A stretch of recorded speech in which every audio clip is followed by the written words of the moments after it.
Welcome guys. Today we'll show you how to download and install Opera Mini on your PC. If you find this video useful, please support us by subscribe and leave your comment below. First, open your browser to download Opera Mini file. Go to Opera Mini website.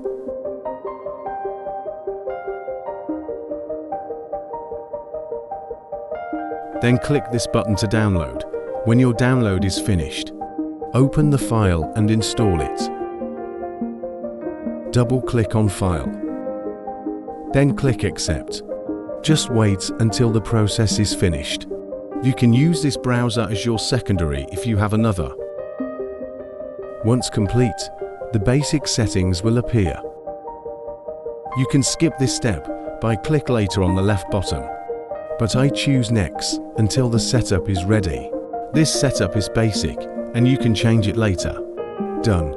Now you have an Opera browser. Please support us by subscribe and see you on the next tutorial.